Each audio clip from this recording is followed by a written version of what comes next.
All right. Welcome, everybody.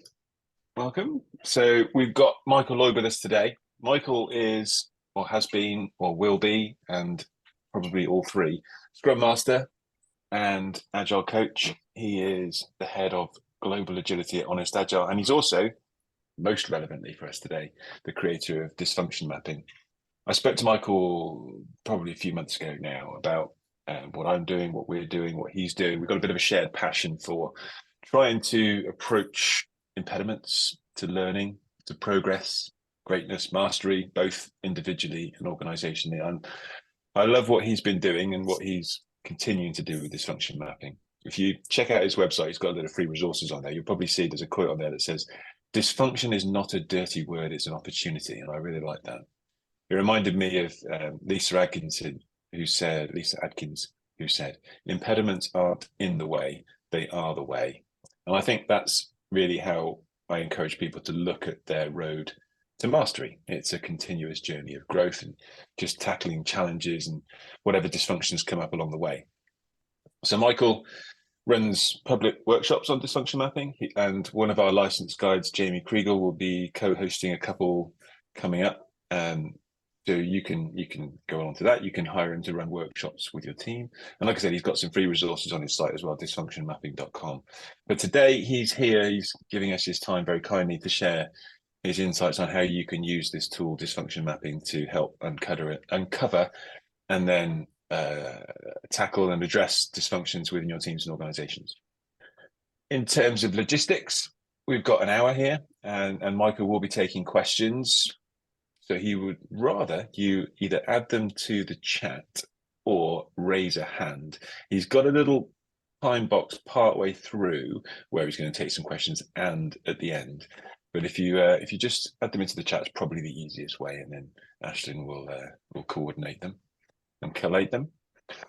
Other than that, I will hand over control to our star of the day, Michael.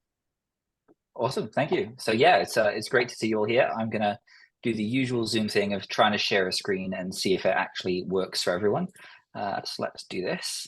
And how's that looking? Can people see that? Perfect. All right, cool. So the first thing I'll do is I'll apologize. So I'm not in my usual office today, and so I'm probably going to get confused about where things are on my monitors at least once or twice. So I won't be sad if you laugh at me about that, but we'll see how we get on. Cool. So yes, it's really awesome to be here. Obviously, I'm super thankful that people are willing to take the time to come to these sorts of things to learn from me and people like me. Hopefully, I can turn this into something a bit useful. As Jeff said, please do ask questions along the way. Put them in the chat, raise a hand. I'll try to ask them as we go. There might be some things that I deliberately leave to the end to answer those, so we'll just play that by ear as we run. And it is awesome to see some familiar faces here too. So thank you for those of you who have been supporting me up until today. Cool. So I'm here to talk a little bit about dysfunction mapping. I know I always need to do a little bit about myself just so people kind of get a sense of who I am. As Jeff said, I have been an Agile coach and a Scrum Master for about 8 years now. I've done a lot of helping teams and organizations, different sizes, different domains, like a lot of us have. But now I'm focusing on dysfunction mapping as a tool to kind of help people solve problems. We're going to obviously dive into that in detail shortly. The one thing I just wanted to call out is that I am PSM3 certified from scrum.org. I'm an SPC 6 with SAFE. Don't judge me too harshly on that one. Knowledge is knowledge. And I'm a big fan of learning how all of these tools and frameworks work and synthesizing that knowledge and helping other people kind of pull that stuff together in a way that's useful. So I'm very framework agnostic. I'm not here to sell you a particular approach or framework or tool, but obviously dysfunction mapping is a way of kind of pulling from all of those different approaches as we are going to discuss. So I won't bother boring you with me. I've realized I should probably put this into an actual presentation mode, which will make it look a lot better for everyone. Yeah, hopefully that looks a bit better. Sweet. So I'm going to start by kind of just describing a situation. I want to see if it sounds familiar to anyone. So have you ever kind of joined a new team or a new organization, and as soon as you start looking around, as soon as you start talking to people and kind of getting a sense for the work, things start to feel a little bit scary. Sometimes it's like everywhere you look, there's a new thing that's on fire. Sometimes every conversation seems to be a new argument waiting to happen. You've got, systems that are fragile and break all the time. You've got meetings that feel like they're wasteful and like they're not helping people. You've got, bad feedback on our products and on our actual value delivery. You've got, old systems and old tools that are not really fit for purpose. And really, you just kind of feel a little bit overwhelmed by just the sheer quantity of problems that potentially could use your attention. So I'd love maybe a show of hands. Has anyone ever been in a situation a little bit like that before? At least a few? Yeah, cool.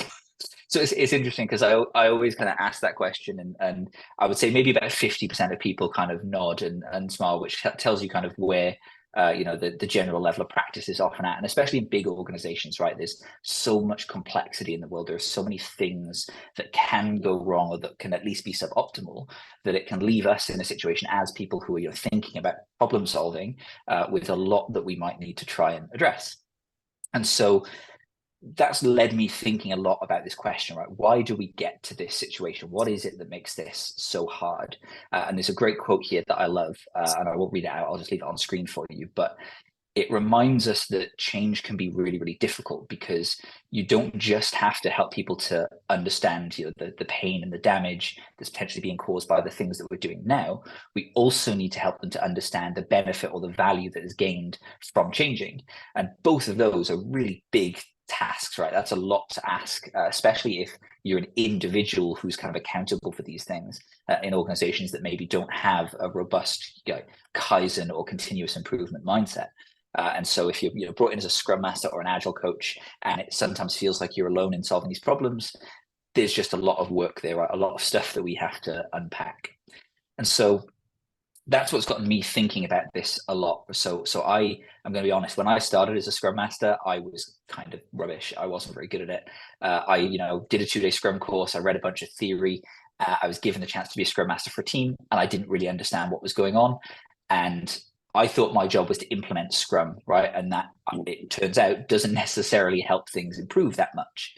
Because every context is unique. Every context has its own individual challenges, and even well-known approaches like Scrum can't just be lifted and dropped into an existing context without some consideration for what's really happening.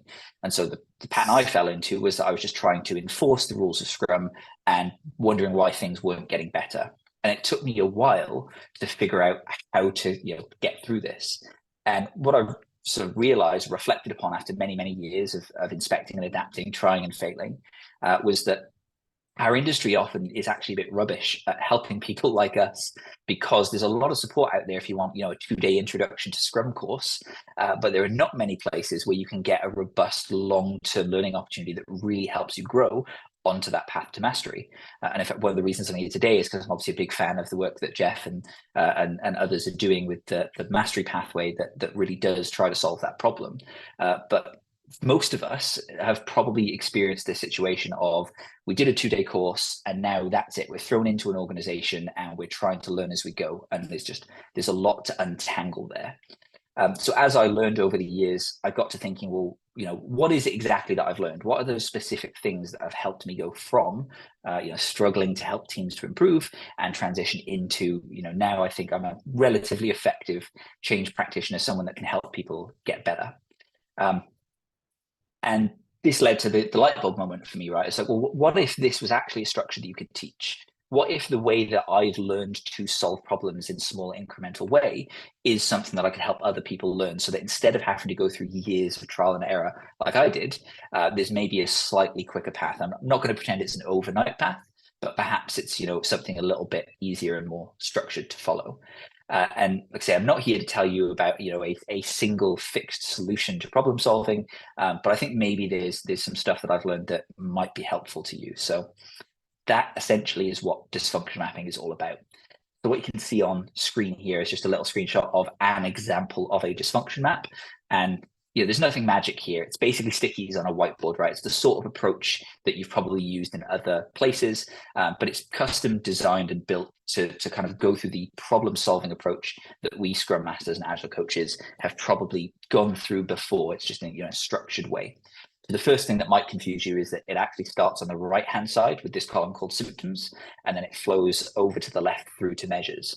I'm going to go into those in detail so you can kind of get a sense of what each of these steps means and how they work. But to break it down to its simplest form, this is just a structure purpose-built for Scrum and Agile practitioners to go through that OODA loop, that observe, orient, decide, act. So the term you're going to hear me use a lot is it's about forming a hypothesis, because we don't actually know when we enter one of those new crazy places where there's lots of potential problems and lots of things we might want to change.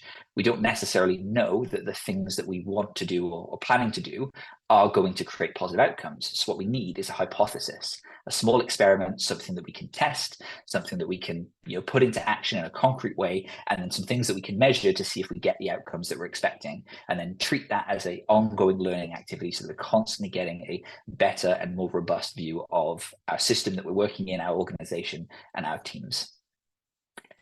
So I guess just jumping straight into how this actually looks in practice, and I'm going to kind of paint you a picture of how you would get started with dysfunction mapping, and hopefully it will get clearer as we kind of move through those steps. Really, it starts with the same things that you're probably already doing today. So I always joke about this in the classes that I'll be talking about later, that there's nothing new in dysfunction mapping at this point. Really, this is just me codifying what all of us have probably learned to do and do by default every time we get started with a new team. And I break it down into these three broad categories. That's observe, listen, and walk. So observe, fairly obvious, right? You're going to be having a look at events and workflows and how your teams are operating and get a sense of what's going on. Listen is where you're going to overhear conversations and you're going to maybe have deliberate one-on-ones and chats with the people around you. And then walk is where I put the Gemba, which is a technique I personally find really useful, and I think I'd like to call it out here because I think since the transition to remote work, since we've all kind of spent a lot more of our lives in Zoom, this is something that can fall through the gaps because it's not as easy to just get up out of your seat and walk around a physical office. But it is something that I think that's worth deliberately trying to do in a digital sense by organizing meetings, organizing sessions with not just your team, but the teams around and the places where work is being handed, so that you can just get a sense of what's really going on. Again, nothing magic here. You're just doing what you would normally do, which is observe, listen, and walk, or digitally walk. And one of the reasons this is important, I don't know if anyone is familiar with this kind of situation, is sometimes when you're hired as a Scrum Master or an Agile coach or any kind of leader, the people who hire you expect you to immediately jump in and start changing stuff. Oh, we hired a Scrum Master, so we expect you to get in there and start telling the teams what to do, start implementing Scrum, right? And those of us who've learned the hard way probably know that often that's not a great idea, that we want to spend time to understand the context, understand the system that we're in. And so with dysfunction mapping, I essentially just build in this first part, this observation and listen part, as 2 weeks of buffer, essentially, where you start by not trying to change anything and you're just trying to observe and understand. And a funny story about this, one of the first people that ever came to one of my workshops messaged me about a week or two later to say, oh, thank you, I've already gotten some value out of dysfunction mapping because I just started with a new team. And on day 2, the boss came up to me and said, what are you doing? Why have you not changed anything yet? And I said to the guy, well, I'm using this process called dysfunction mapping. It starts with this deliberate observation period. And in 2 weeks, I'll have gathered all my information and I'll start, looking for patterns. And apparently the boss literally just said, okay, cool, and walked away. Because something that I've learned is that sometimes just the fact that a structure is being used is enough to give people a bit more confidence, because it's no longer just you as an individual doing something. You're kind of using some collective intelligence, some approach that maybe has been proven or tested elsewhere. And that makes people maybe a little bit more willing to trust that this is going to work for them. And that's a theme that's going to come up a couple of times as we kind of go through these other steps. So what are we actually doing in this period, right? So I mentioned, a couple of weeks where we're essentially just observing. Well, the one thing you will actually be doing actively is noting down those things that you're seeing and hearing, right? So what's actually happening in our teams, in our organization, that is making people's lives difficult. This is one of the ways that this approach starts to really get rooted in empiricism, which is a concept obviously most of us are probably quite familiar with. That's super helpful. And that's to say that we're starting by tying our actions and our ideas to the things that we're really observing and seeing in the team. So we're not starting from a theoretical view and trying to make the world look like the theory. We're starting by trying to understand the pain points on the ground. And really all we're looking for here is anything that seems like a point of contention, like a source of pain, anything that makes life difficult for people around us. And we're going to note that down and put it on stickies or in a Miro board or something like that. And you can see some examples of stuff here, right? So, the team's constantly being asked to change their plan. That may or may not be a problem depending on the context. But, if a person is saying that this makes their life difficult, then you might want to write that down. And there's examples on here of things like team doesn't set sprint goals, right? There's no sprint goals. Which are often examples of things that the team themselves might not even realize could be a problem. Because I don't know about you all, but I've worked with loads of Scrum teams over the years that not only don't set sprint goals, but don't even realize that that's a rule of Scrum and that's a thing that Scrum expects us to do. And so if I just ask them for their pain points, they might not necessarily tell me that that's happening. And so what I'm doing here is I'm also augmenting my observations with my expertise, right? What are the things that I'm seeing that seem like potential anti-patterns, challenges, sources of problems for us? And we'll maybe talk a little bit later about the way that we then will organize and theme these. The important thing to note here, though, is that we're not necessarily going to solve every problem that we write down. What we're trying to do is just capture as much as we can so that we can start looking for themes and patterns. Because the more we kind of have, the more insights we have, the easier it's going to be to form a hypothesis for change that's likely to have a big impact. So we just want to gather as much information as we possibly can. As you might guess, that means that the list you'll have is probably going to be bigger than the one that's currently on screen. So this is just a few examples. It's not uncommon for like an initial kind of funnel of a dysfunction map to have 50 or more items on it.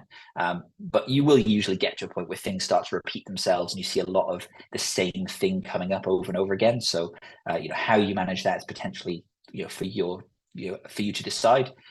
But it's just worth keeping in mind, right, that there will be a point where you're probably quite clear that it's time to start organizing and theming this stuff. So how do you gather those insights, right? So one of the things I found when I first started kind of sharing this approach with the world is that even figuring out how to gather things for that funnel was quite challenging for people. And so one of the first sets of cards that I created, and I'll talk about these throughout, is what I call the funnel building deck. And it's a set of 55 cards with a bunch of examples of prompts, observations, or conversations that might help you to fill out that funnel. So the prompt cards, you can see some examples there, right? Who is arguing and why? It's a great question you can ask yourself or the people in your team or organization that will probably lead to some useful insights for things that you can put into your funnel. The observations, the purple ones, so those are those things that you might recognize as an expert practitioner, like the team doesn't set sprint goals. And then finally, conversations, they're examples of the sorts of things you might overhear. And they're essentially just a reminder to not overlook things that maybe we've become used to hearing. So, sprint reviews are boring. Maybe that's true nearly everywhere you go, but it's still a problem, right? We don't want our sprint reviews to be boring. And so if people are saying that, that's possibly useful information for later when we start trying to figure out what problems we're going to try and solve first. So the card sets themselves, they are available in the full day workshop, which I'll mention at the end. But I'm currently in the process of shipping out a Kickstarter order for like a bunch of these, and this whole set to kind of make this a little bit more of a fun and engaging process. And I'll maybe talk about those at the end when we do the questions. So either way, right, what's going to happen is you'll spend some time building this funnel and you're going to end up with a massive list of problems, right? What I might call symptoms. So these are things that create pain, things that are sources of challenge that you might want to address. There's a bunch of examples on here from another one of the card decks. But again, there's no right or wrong to this. This is just about gathering insights based on what you're seeing in your context. And this is a useful intro, right, to the idea of problem solving itself, because again, I don't know about you all, but when I started in this kind of job, I found that I would often default to some quite destructive problem solving tendencies, right? So 3 examples here: the squeaky wheel, which is where we just, whoever complains the loudest gets our attention. The hippo, so that's the highest paid person's opinion. Sometimes the CEO or an executive tells us which problem needs to be solved, and because we don't feel comfortable, or maybe don't even have the data to offer an alternative approach. We just default to going that way. And the firefighter is often a dangerous one, where we focus on, you know, the biggest blazing fires, waiting until things explode potentially before we jump in, because it can be very rewarding, but potentially in some organizations, right, to be the person that's constantly putting out fires. And there's a quote here that I love. I still haven't been able to find the actual source of this quote, but companies that reward firefighters create a culture of arsonists. And I've experienced this one the hard way, right? It's really, really easy in an organization that rewards the people who, you know, bring the burning project in just at the last minute, or, you know, fix the major outage at 1 a.m. because they're such a great employee. Well, now we've created an expectation that the best way to get recognition is to solve those sorts of problems, which means not solving the underlying problems that brought us there. And that's something that we really, really have to, you know, keep in mind when we are trying to identify the problems to solve. So what's the alternative, I guess, is the question that leads to, right? And this is Jefferson, I can quote you on that. Yeah, brilliant, love it. So how do we avoid those potentially destructive patterns, right, of going after squeaky wheels or fires? Well, this is why it's important to gather a lot of information at that first stage, because now we can start looking for patterns. And I'm going to talk about the difference between dysfunction and symptom in a second, but essentially what we're looking for here is a dysfunction that might explain a large number of symptoms, because that gives us our first big win, right? Because if instead of just attacking all those individual symptoms, we can find a big grouping of things that feel related and we think could be explained by a particular behavior or process or problem of some kind, then potentially that's our first weighted approach at solving the right problem, rather than just jumping to wherever the latest fire or the loudest noise is coming from. So you can see some examples again on screen, but we will go through those in more detail in a sec. The point here is that there is no correct answer for which things we should go after. This is just about that deliberate activity of looking for patterns so that we're thinking about the most impactful action we can take, rather than just the one that's going to be the flashiest or the biggest. And so that leads to that question, right? So what is the difference between a dysfunction and a symptom? If that's the way we're looking for themes, I'm going to be honest, this is kind of the hardest part I find for new people to the approach to get their head around, because I'm using these words in a very specific way. And I find in our industry, we often use them almost interchangeably. And so that can create a little bit of confusion. So the analogy that I like to use is that it is very similar to going to the doctor with a fever. Right. So if you've got a fever, right, you're running hot and you go to the doctor and say, hey, what's wrong? What they're not going to do is say, oh, cool, you've got a fever. Let's just treat that and you'll be on your way. Because the doctor knows that the fever is a symptom of something else, right? Something else is going on causing that fever. And so they're going to try and figure out, maybe you have an infection and they might prescribe you some antibiotics. So they're going to try to treat that underlying cause, not just the thing that tells them that there's something wrong. But that doesn't mean that they're going to ignore the fever. It doesn't mean they don't care about it, right? We're not just saying, well, never mind the fever, let's just treat the infection, because the fever becomes a really, really useful way to check if their course of treatment is working, right? If they've identified the correct underlying problem. Because if I give you some antibiotics to treat the infection and the fever goes away, cool, I'm probably correct about the relationship between these two things. And so now I've got a little bit of reinforcement that I've understood the system in a way that helps me to make better decisions potentially in the future.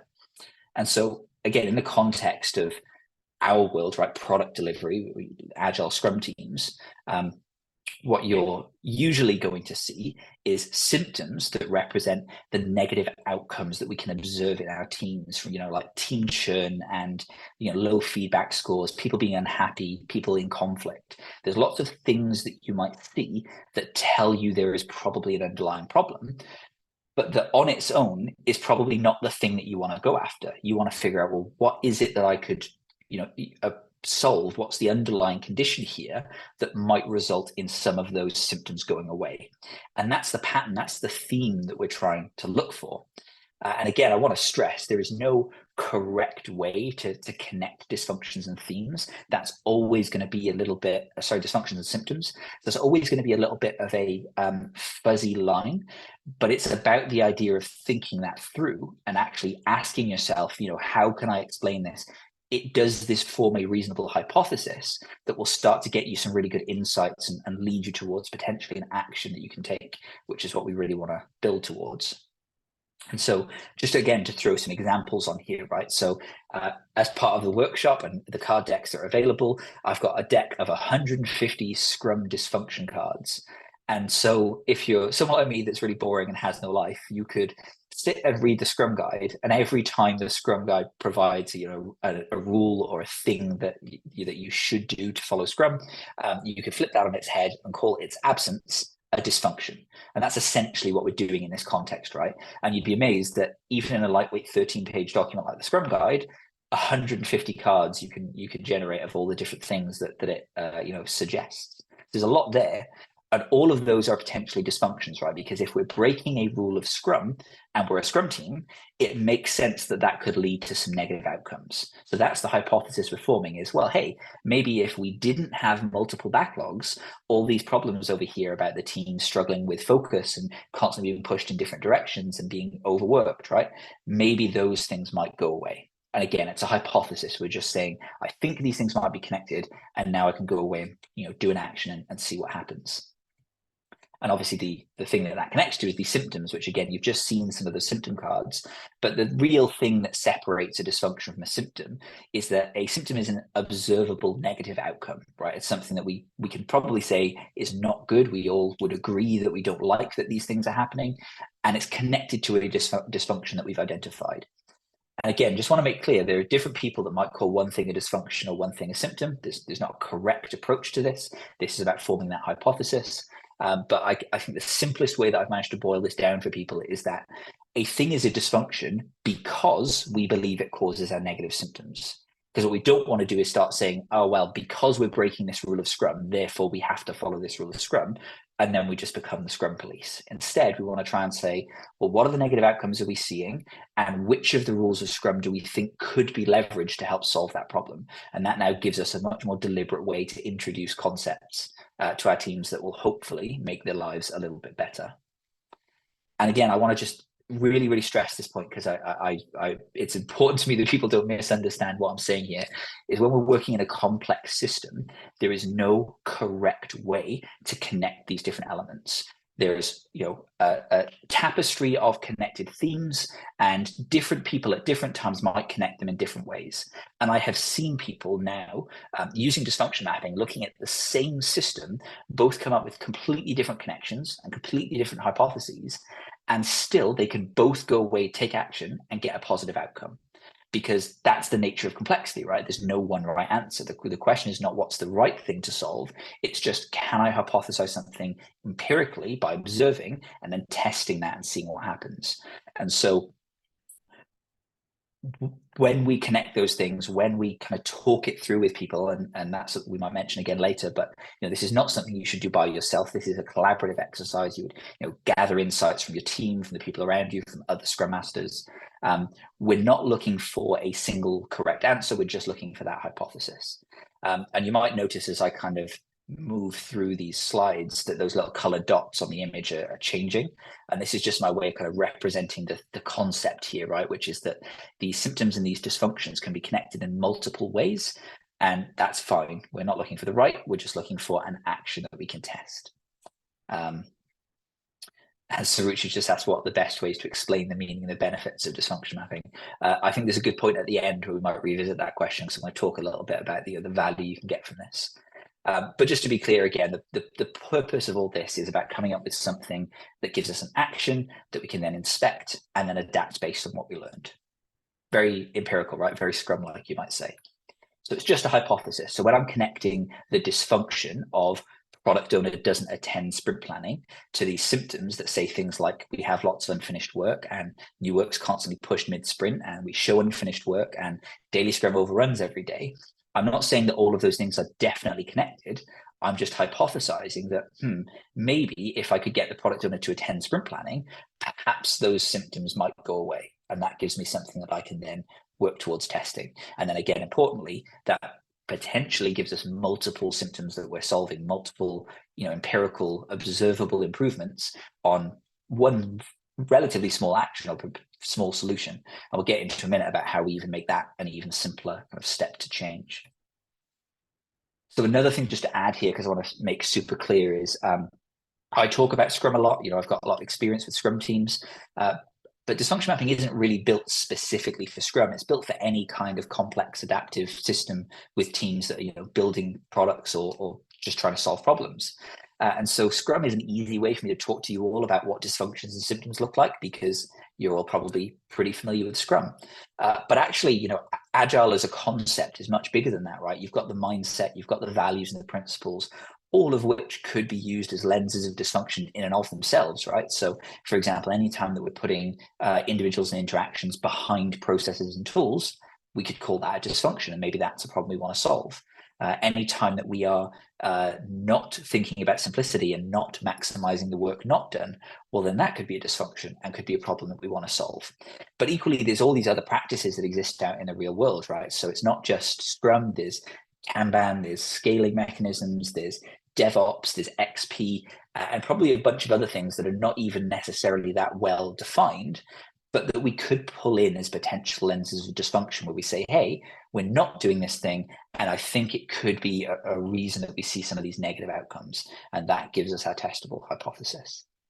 I can see a couple of questions that just popped up there. So about using it as part of a retrospective, definitely. It is generally a bigger thing than a single retrospective, though. So what I've done sometimes is just this dysfunction symptom part that we're talking about now. That can be a really cool retroactivity.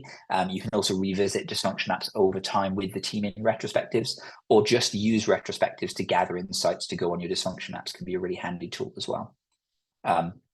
Jeff has asked, would you encourage identifying multiple hypotheses for dysfunctions to explain symptoms? And yeah, so this is something that we talk about a lot in the classes, because there's no single right answer to how you want to think through these. So a lot of the times you'll say, right, for now, I'm going to just assume it's this thing and then go and test that assumption, right? And so that's fine. Other times you might say, well, it could be a couple of things. How might I take an action to kind of narrow that down? But the important thing that you want to keep in mind is that you don't want to be testing too many hypotheses at once. So if you connected three things together, and now you're taking three different actions all potentially intertwining with each other, it becomes very hard to know which action is the right, is having the outcome or is impacting the system in the way that we hope it gets impacted. And so coming up with multiple hypotheses generally good, and then often what you want to do is narrow that down to one or two things at any given time that you'll then kind of take action against. And again, perhaps we'll talk more about that later when we get to kind of what you do with the output of a dysfunction map. So we've talked about dysfunction and symptom, connecting those things together.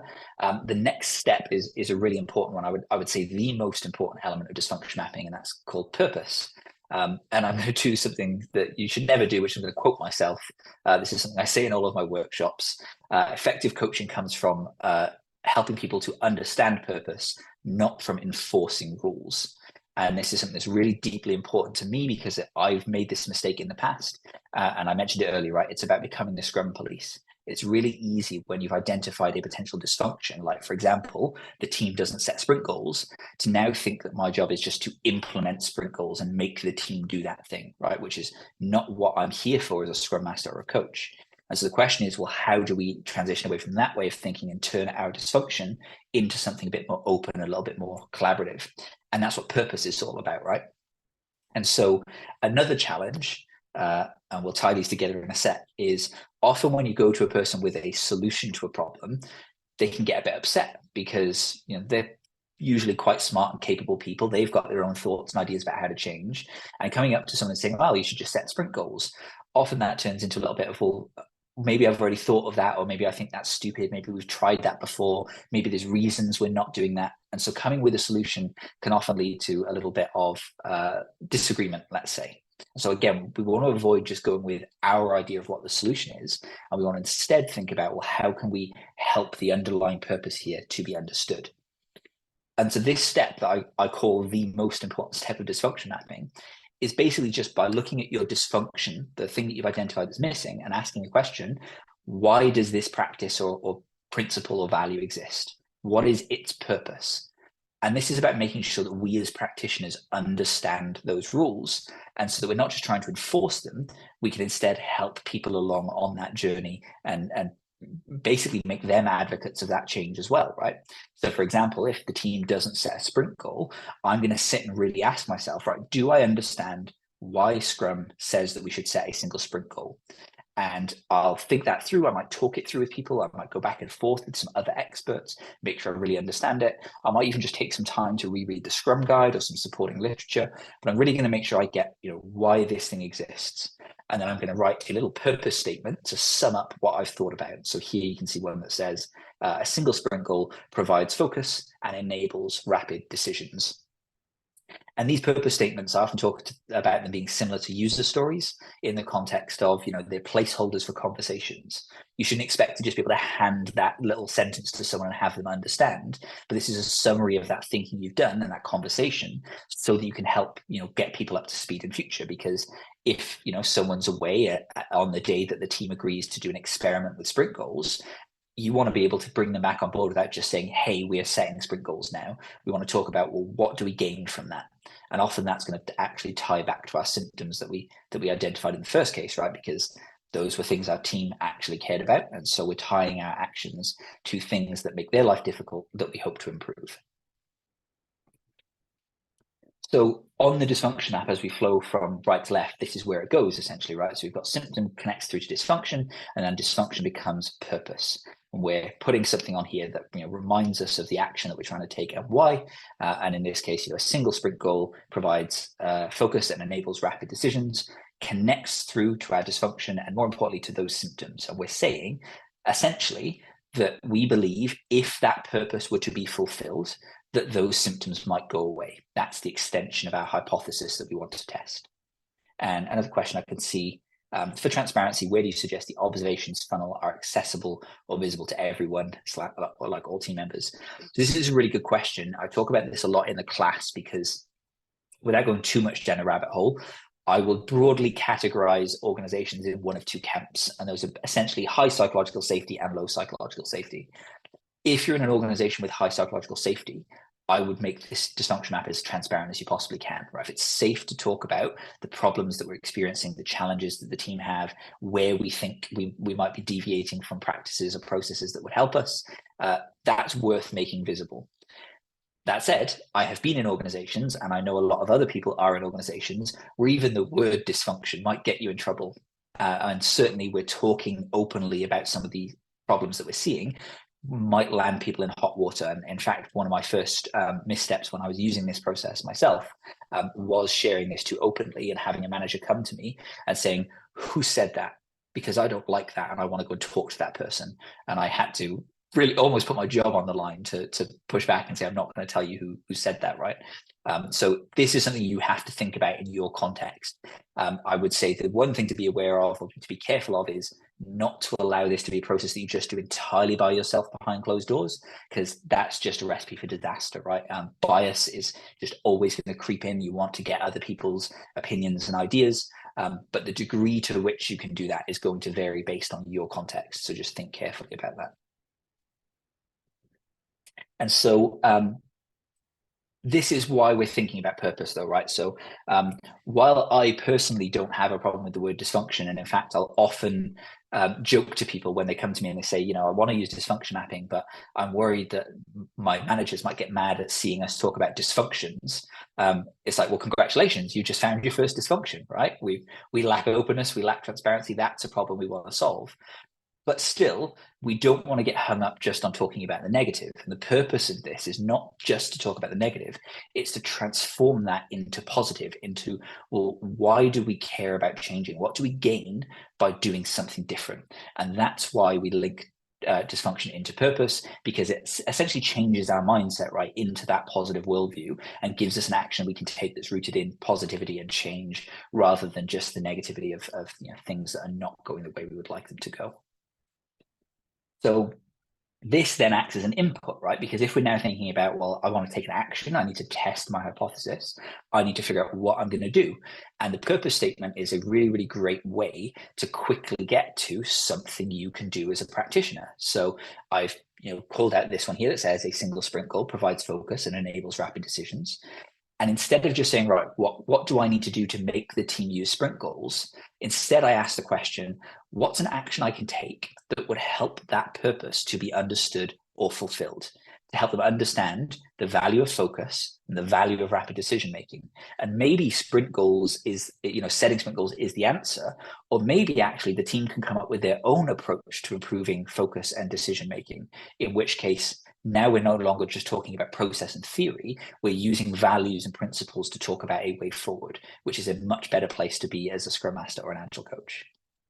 But I can probably hear what you're thinking. It always goes through everyone's mind. It's like, well, that's easy, right? If you could just click your fingers and come up with a solution, why would we even need all of this stuff?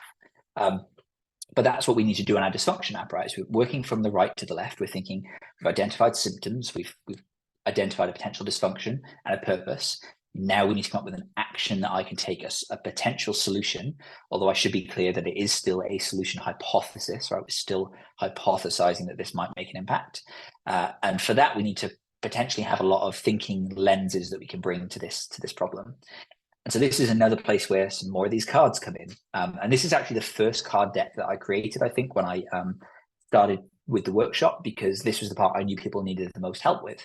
And what I realized is over the years, I've learned a bunch of different lenses that I can bring to a purpose statement, to a problem that we're trying to solve, that help me quite rapidly hypothesize some stuff that I can do that's quite concrete and actionable. So I've distilled those all down into a card deck that you can basically just draw stuff from at random and say, could this element help me to solve the problem? And again, the problem we're trying to solve here is not, how to fix the dysfunction. It's how do I help that purpose to be understood or fulfilled? So potentially it's only going to be a very small step just to take us one step in the right direction and make things a little bit better. And so some of the things you might be able to see on screen, all of the elements of Scrum themselves are in there. So, the events, the artifacts, the commitments. You've got the stances of a Scrum Master. You've got the some mechanisms that I've added in there, things like automation and cross-team collaboration, some constraints, some decisions. Again, these are all just examples of things you could pull from a deck and say, right, could this thing help me? Sometimes the answer is yes, it'll spark your creativity and you'll come up with an idea. Sometimes the answer is no, and you'll just draw a different card. Or sometimes even you'll draw the card, say no, but then it'll trigger a different thought, and then you'll come up with an idea anyway. So again, this is a creative exercise. It's not about right or wrong. It's just about coming up with some ideas of some small steps you can take to help that purpose to be understood. And again, doesn't have to be perfect, but it does have to be testable, right? I'm going to do this thing, and I'm going to observe for a change in the system. So a couple of quick examples on screen here, right? So given that single sprint goal purpose, I might draw the mentor card, and I might think, yeah, okay, I could pair with one of the BAs in my team that I know has set sprint goals in a previous team that knows how these work, and I could support them to bring potential goals to the team and see if the team learns from that.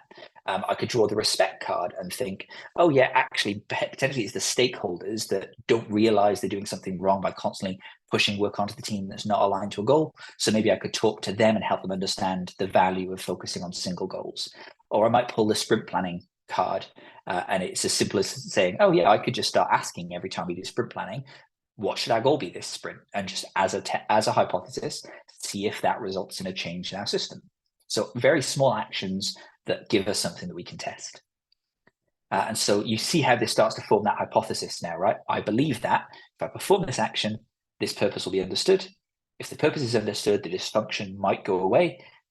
Regardless, what I'm hoping to see is that some of those symptoms start to be affected, to disappear or to change. Now, to tie that all up, right, there's a quote here from Peter Drucker, you can't improve what you don't measure.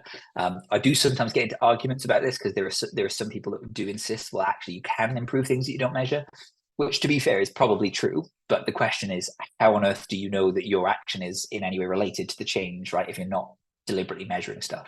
So for me, this is a really important thing to keep in mind. And let's be honest, measures in the world of Scrum and Agile are a bit of a contentious topic. We often go back and forth arguing about the validity or value of particular metrics and measures to no end. And my personal view of this is, well, there's no such thing as a good measure.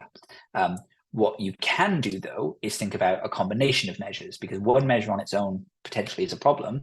A suite of measures, a few things that you're looking for, well, that potentially gives you some really robust ways to test your hypotheses. And the cool thing about this process we've just talked through now is that what's normally the hardest part about creating a change plan, figuring out what to measure, actually becomes really, really easy. Because all we need to do is what I call close the loop and go back to our symptoms and just ask that question.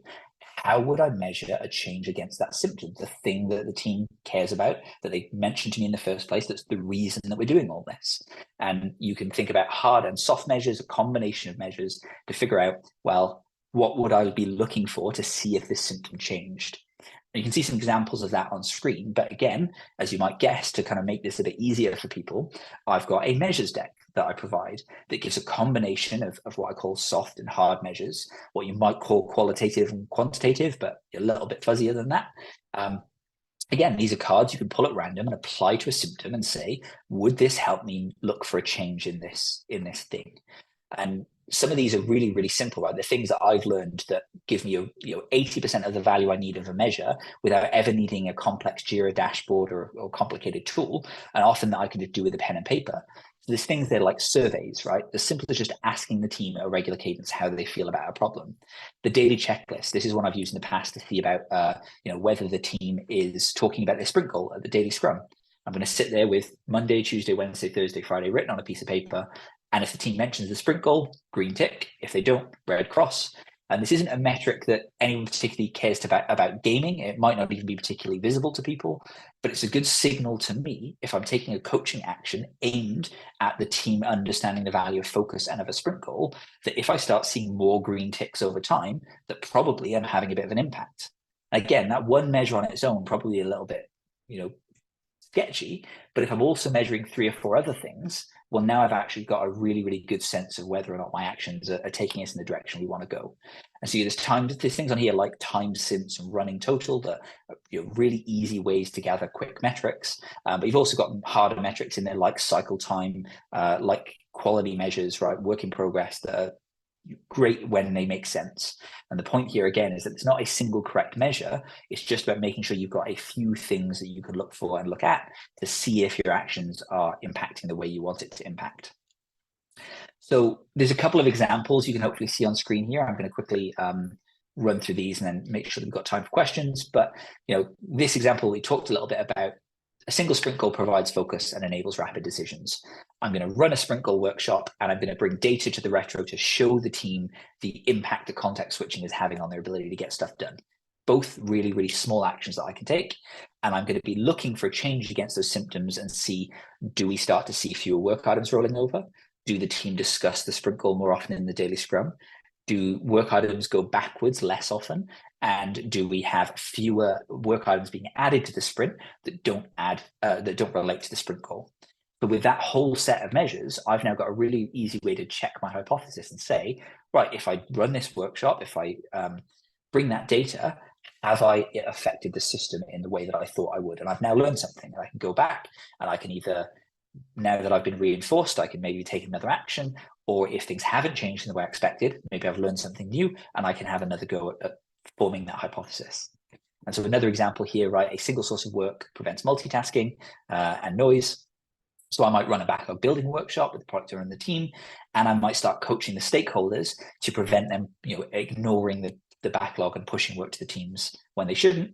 And I'm going to look for things like context switching, the amount of time that the developers are talking at planning versus being talked at, surveys on the value that we're delivering, and even just a fist of 5, a confidence vote on the team about the value that they're delivering. Again, very soft measures in this case for most of those, but together they start to paint a picture, because if all of these go in the direction I think they will, then I've probably understood this relationship well enough that I can now take the next action. And that's all we're looking for, right? Small hypotheses that we can test. There's a question here about why it goes right to left that I might come back to at the end, and to Jeff about the cards. The digital versions are available for free on Miroverse. I'll talk about that in a sec. And the physical versions I'm currently working on getting them available on my store for people to buy on demand. So obviously try the digital versions first, and if you like them, so that's an option. So again, just to wrap up, right, that's all the dysfunction map is. It's a way of visualizing and connecting things so that you can form that hypothesis. You would expect it to change over time. It's a living document. You come back to it, you'd adjust it based on the things that you learned. And then it gives you something that helps with some of those questions, and like what we got in the chat earlier, right? So how do we demonstrate our value as Scrum Masters and Agile coaches? That can be really, really hard. And in my experience, once you've been doing dysfunction mapping for a while, these themes, these hypotheses, they become really, really great candidates for a visible coaching backlog where you can Kanbanize your actual activities as a coach or Scrum Master and show the stuff that's in progress, the things that you're doing and why, and how you expect things to change and what you're measuring, which is obviously a great way of demonstrating a little bit of that value. So you can use that information for performance reviews, for job interviews, to explain to your parents why you didn't become a doctor. This is transparent, right? It's visible, it's empirical, it's stuff that actually shows that you took an action, that you achieved some outcome, and now you can actually demonstrate how you've affected the system without just trying to take credit for the great work that other people have done.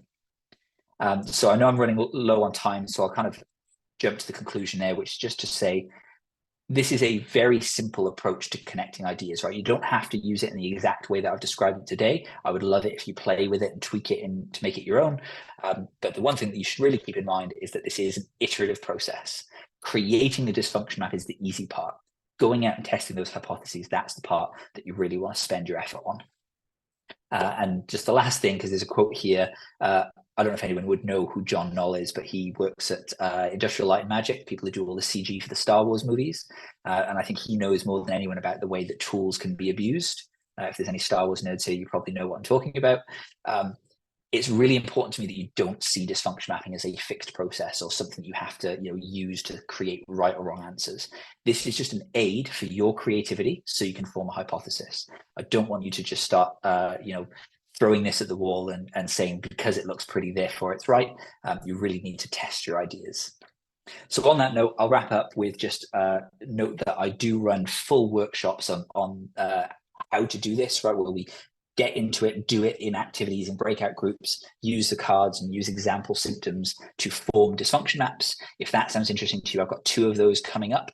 So one in April that I'm running with Honest Agile, which is my company that Jamie will be helping me with, and then one the following month with Scrum Masters of the Universe, which is Jamie's company, that I will be helping with. So we'll be pairing up on both of those. So the April session, the one that's coming up the soonest, I have added a discount code for today. So if you use the code Mastery, you'll get 25% off the tickets there. I don't know. I don't want to put Jamie on the spot, but maybe if she wants to do something similar, she can. I'll do the same thing for the May using Brilliant. code Mastery as well. I'll add that. Excellent. Yeah, I only thought of this at the last minute, Jamie. So sorry for not giving you the heads up. No, that's totally fine. It'll be great. Brilliant. And then so obviously if you want to come and learn how to do this in detail, please reach out. I do offer private workshops to like teams and organizations as well. But obviously, if you want to just give it a go, best place to go is on the Miroverse, search dysfunction mapping. You can get a full workshop template with digital copies of all the cards. So you can just put this into practice without needing to pay me a penny. So give that a go. But obviously, if you want the detail, if you want to kind of learn from some experts, me and Jamie will be doing that in the next couple of months. So I'll leave my favorite quote on screen as we transition to questions. It is very, very important that we consider the limits of what we already know and understand that in a complex system, we have to rely on hypotheses and inspection and adaptation, not just theory. So yeah, thank you all. I really appreciate you taking that time to listen to me ramble for an hour. I would love to take any further questions that we didn't get to in the chat or that you think of now. Yeah, so we had 2 from the chat. Just if you want to, what's the best way to explain the meaning and benefits of dysfunction mapping approach to leadership in 10 to 15 minutes? Yeah, cool. So I think I would recommend maybe pulling out that slide that I put on screen about the Kanban board, and then the bit before about the how to demonstrate your value as a Scrum Master. For me, it's 2 things, right? It's focus on, let's be honest, the fact that most Scrum Masters really, really struggle to demonstrate that they've actually taken an action and achieved a positive outcome. And this gives you a really concrete way to kind of put some structure around that. But then the second is, that it gives you that empirical approach to problem solving, right? So it's not just about theory, it's not just about implementing Scrum, it's about solving the real problems that the team and the organization is seeing and observing. And if you can focus on those two elements, hopefully that'll really, get people on board. And then, Michael, can we get those slides somehow? I know we will get the recording, but then do you plan to share the slides? I'm not sure what the deal is, whether I'll send it to these guys to distribute, but I can make it available either way. So maybe I'll do a post about that at some point, and we'll get it out there where you can see it. Awesome, thank you. Thanks, Michael. And the other one that we had up there, is there a reason why the dysfunction map goes from right to left, as most people cool. look at the flows left to right? Nice. So I deliberately always avoid answering that until the very end because I want people to think about that. Short answer is I'm trying to deliberately make the process of forming the map a little bit more difficult than it needs to be. I call it adding deliberate friction. And that's because I want to remind you that that's not where you should spend most of your time. Most of your time is on revisiting it, testing your hypotheses, adjusting it. And for that, the natural flow of left to right makes sense. And that's how you'd expect to read it back. But when you initially create your first kind of pass at your hypotheses, it's just deliberately made a little bit difficult to remind you that that's not where your energy should be spent. So feel free to change that, though. If you want to do it the other way around, you're more than welcome to. Yeah, cheers. Thanks. Great. Does anybody else have any questions for Michael? I think that's everything that was in the chat. Oh, I can There's see one another that's one just come in. Oh, Yeah, there's I was one just Go ahead, in. Michael. I think that was from our, yeah. So how is it different from other root cause analysis techniques? So there's a few, the short answer is really not that different, right? Like essentially I've just synthesized a bunch of stuff that I've learned from elsewhere. A big part of the reason that I started sharing this approach, like I say, I used it myself for many years to solve problems and sort of become effective. And the reason I'm sharing it now is because I like things like, for example, causal loop diagramming, which is a really cool approach if anyone's familiar with it. And the challenge with that, though, I found is it's very difficult for people to understand who don't have that really deep knowledge of the approach, and it doesn't really make sense to someone looking at it from outside. So I find that it doesn't really have that transparency thing that I want it to have. So part of what I've tried to do is deliberately linearize something that isn't actually linear to kind of force you to think it through and have a way to articulate it with people. But then there's also, this 5 whys analysis, there's Ishikawa's, right? There's other ways you could also go through a quite linear approach, and maybe they work for you as well. But I guess the thing that I'm really, oh, sorry, was there? No, this is Jamie. I was just going to say, I think also that it, there are many different root cause analysis tools out there, but and each of them get you to explore the root cause analysis through a different lens. So I feel like this is just a different lens in which to arrive at your root cause analysis. That makes sense, especially for agile teams, while it could have purposes in other places as well. Yeah, and the other thing I guess I would add is that root cause analysis is a great way to think through problems, but the thing that's important in complex systems is to understand there isn't actually necessarily a root cause, right? There's often multiple root causes, and so part of what I'm trying to bake into this process is that understanding that you can only hypothesize a connection between elements and then test. And so it's just about reminding yourself that you need to do that test of the hypothesis, right? Don't know if that fully answers the question, but feel free if you had a follow-up. Or That was That's from exactly what I Mari. expected it to be. Just like I expected the building the map from right to left to be a kind of challenge to one's brain. The problem is Yeah. I'm in Morocco in Africa, and we write from right to left, so that's much less challenging for me. But right, so you have to do it from bottom to top then. So yeah, exactly, like reverse Japanese, exactly. yeah. Cool. Were there any other questions? No? Nice one. Thank you, Michael. Appreciate that. Just a quick note to everybody that we've got 2 more sessions coming up that you can sign up to. We've got liberating structures and how to use them on April the 10th. And then on April the 24th, my top 12 worst agile anti-patterns with Stefan Volpers. So sign up to the meetup group for those. And we will organize the recording to go up probably tomorrow. And we'll also put a link in the comments on the meetup group and on the YouTube upload for where you can get Michael's slides. So thanks again, Michael. Really appreciate that. Yeah, And thanks thanks everybody for coming. Thanks, Michael. Thank you. Thank you, You're everybody. fabulous. Thanks all. Take care, everybody. Thank you. Thank you. Bye. Good to Thank see you again, you. Jane. Thanks. See you again, Thanks all. Jane.